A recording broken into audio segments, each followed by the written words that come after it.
Number 41 instruction, 다음 괄호에 들어갈 알맞은 것은? So, pipili tayo ng tamang sagot para sa parenthesis. So, sabi, 대중교통 이용을 권장하기 위해, and then we have to choose if wa or gwa. 같은 제도를 시행하고 있다. Sabi dito, 대중교통. Ibig sabihin po niyan is public transportation. And then, 이용을, so yung 이용하다, use, yung paggamit. And then, yung phrase na 권장하기 위해, ibig sabihin, to encourage. Okay, so to encourage the use of public transportation, 제도, ibig sabihin yan is policy or system. And then, yung gotten po dito, ibig sabihin such as. So, policy or system such as blank, so yung sagot dyan, yun yung hahanapin natin, 시행하고 있다. Ibig sabihin, being implemented. So again, ang sabi po dito, to encourage the use of the public transportation, may mga ini-implement daw pong policy or system such as blank. So dito, yung number 1, 대리운전. Ibig sabihin po niyan is driver or chauffeur service.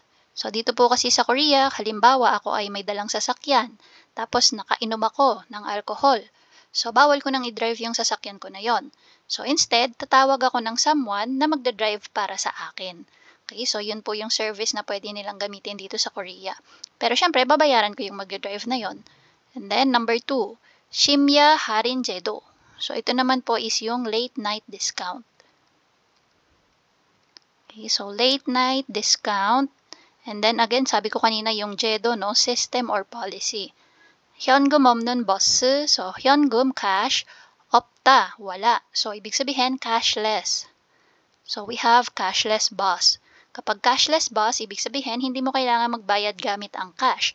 Pwede na yung transportation card na dala mo or transportation application na naka-install sa iyong smartphone. And then number 4, 버스 전용 차로제. So ito naman po is yung bus lane system. Okay, so bus lane system. Itong item number 41, kung hindi mo pa naaral yung culture and information part na to sa libro ni KIIP, medyo mahihirapan kang sagutin.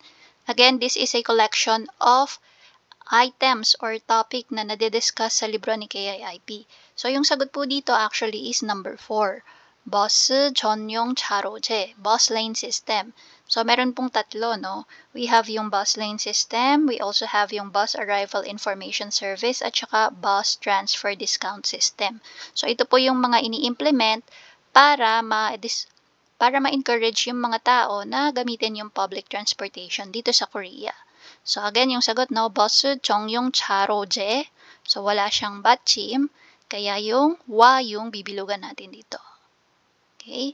So, bus 전용 차로제와 같은 제도를. So, ito daw at saka yung mga kagaya pa nito, yung tatlo, yung dalawa pa na binanggit ko kanina. Yung discount system at saka yung bus arrival information service. Okay, so yan po yung number 41. 42, same pa rin yung instruction, piliin yung tamang sagot para sa parenthesis.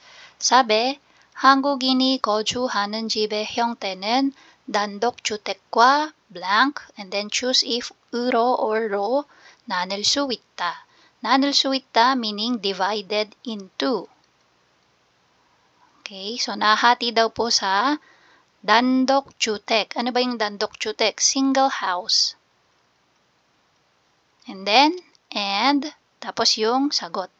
Okay, so sabi, yung bahay daw po, yung style ng bahay, 형태 means type.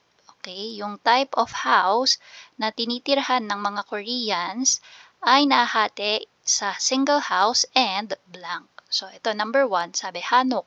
So, hanok is yung tawag sa traditional house nila, no? So, hanok, traditional house. And then, number 2, 공동주택. So, ito yung mga tinatawag na apartment. So, sa Pilipinas, parang condominium style siya. And then, 다가구주택. Ito yung multi-family. So, si 다가구주택 at saka si 다세대주택, same po ang ibig sabihin yan. Multi-family house. Okay, so yung pinakasagot po dito is number 2. So again, no, yung part na to is kailangan naaral mo na siya sa culture and other information part ng book ng KIIP. Kasi if hindi pa, malilito ka kung ano yung sagot. Okay, so again, number 2 po yung sagot natin. Gongdong Jutek, may batchim, kaya uro yung bibilugan natin. Okay, Gongdong Jutek으로 나눌 수 있다. Number 43, same yung instruction natin. So sabi, 설날에는 blank and then choose if 을 or 를 준비하기도 한다. 이는 옷이나 신발을 새로 사서 아이들에게 입히는 것을 말한다. So sabi, sa 설날 daw po. Okay, so yung holiday nila na 설날, 준비하기도 한다. So nagpe-prepare din daw po nung, and then yung sagot na hinahanap natin. 이는 this, 옷이나 신발을 새로 사서. This is when they buy. Okay, yung saso. So, sada, to buy. So, this is when they buy clothes or shoes. So, zero means new. New clothes or shoes for their kids. Okay, and then they let their kids wear it. Okay, so, bibili sila ng bagong damit para isuot ng kanilang mga anak. So, ano yung tawag doon sa pagbili ng bagong damit? 'Di ba sa atin sa Pasko, 'di ba? Meron din ganyan. Pag Pasko, kailangan nakapamasko ka. Yan. So, meron din sila pag Sollal. So, anong tawag doon? So, we have Solbim, Chare, Sebe, Yunori. So, si Yunori, ito po yung tawag sa laro nila yan. Okay? So, ito po yung game na ginagawa nila kapag holiday. Then, Sebe. Ito yung pagbaw nila, no, sa mga nakakatanda kapag Sollal. And then, Chare, ito yung pagbaw ulit yan na ginagawa. So, yung tinatawag na ancestral rites. Okay? Kapag Chuseok naman ito. Yan. And then, Solbim. So, ito yung pagbili ng bagong damit. Okay? So, buying of new clothes and shoes para sa mga kids, no? Tapos, isusuot ng mga bata. So, sagot natin is number 1, Solbim.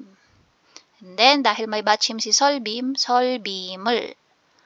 So, 설날에는 설빔을 준비하기도 한다. Number 44, 사배. 과거 농촌에는 누래나 뽀마시처럼 서로 의지하고 넘는 blank 봉습이 있었다. So, sabi, before daw po, 과거 in the past, 농촌에는 in the rural areas. Okay, so dati daw sa mga provinces, katulad ng dure or pumat. So, yun yung tawag nila, no? So, itong mga to is yung pag-rely and pagtulong sa bawat isa. Okay, so yun daw po yung kanilang custom or nakasanayan. Yan, so that was before, no? So anong tawag dun sa bagay na yon? So again, itong part na to, culture and other information siya ng Korea. So unless hindi mo pa siya naaral sa book, mahirapan kang sagutin.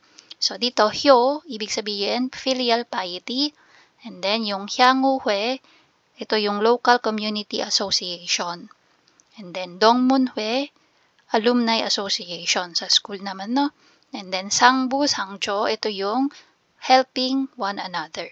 So yung sagot natin is yung number 4.